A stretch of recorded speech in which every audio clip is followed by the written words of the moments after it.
the Grave Robber guide, how to play the Grave Robber. All builds for all subclasses in the game. Let's not waste time, let's go. So what is the Grave Robber? Grave Robber profits a lot out of stealth, and she's also extremely good with range damage as well as AoE damage. It depends what type of class, or better say what type of subclass of a Grave Robber you would like to play, and that's why quirks for the Grave Robber are all valid. If you can get melee quirks, then you need to play as a melee. If you get range quirks, then you need to play as ranged. Very good quirks on a Grave Robber would be classic dodge quirks, stealth quirks, basically everything that merges with her subclass build. Now let's go to subclasses and explain how Grave Robber actually works. The first in line is the Deadeye, ranged Grave Robber. So how can we play Deadeye?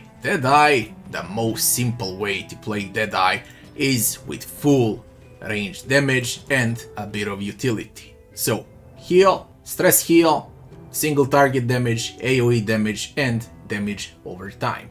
That would be the first build for the Deadeye. She can be played with this build from position number 3 and position number 4. The next build would start on position 1 or 2, depends on your preference, where we're just gonna switch all of this for Pirouette, where you're gonna open up with Pirouette and level up Pirouette first, so you actually deal tons of damage. And the third build is where we're gonna remove single target damage and gain a lunge, so we can actually trigger Pirouette twice or even 3 times during combat. How does it work? Very simple. You open up with a Pirouette, you throw a poison dart, you stress heal on turn 3 or gain dodge and heal up with absent, then you lunge in again, and then you Pirouette again. That's the entire combo. Now it is your choice how you wanna play Deadeye. How would I play Deadeye? Definitely with a Pirouette, alright? Definitely with Pirouette and lunge. This is the build that I would pick for the Deadeye. If a lot of characters are moving positions, you can put her on spot number 1. Grave Robber is tricky to play, especially for newcomers, cause she does switch positions non-stop.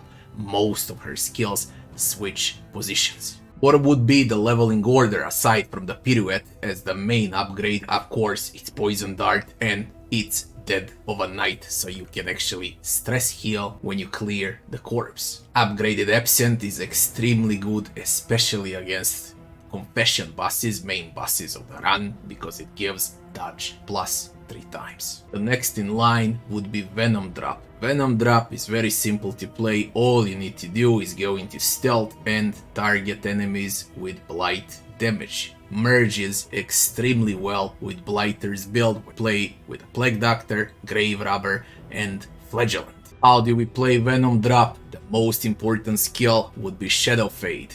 So we open up from position 2, go with a Shadow Fade. We're stealthed now, which means that the next upgrade, or better to say Poison Darts, will deal more Blight damage. Once that is done, you can always taunt enemies and remove your stealth, and you're gonna get dodge with taunt. So she's also very defensive on top of dealing a lot of damage.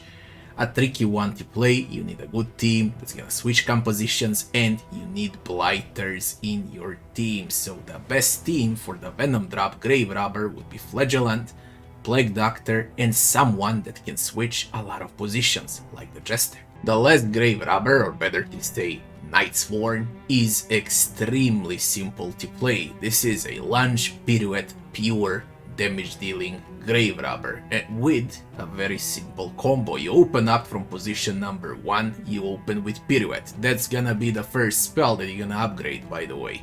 Once you open up with a Pirouette, you deal damage to the front row, AoE damage, spot number 1 and 2. She transfers to position number 4.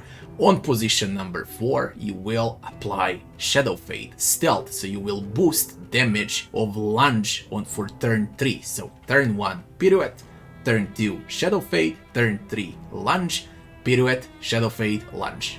I think you get the point how it works. If you are in danger, if you want to stress heal, you can do it. If you want to heal up, gain dodge, you can also do it.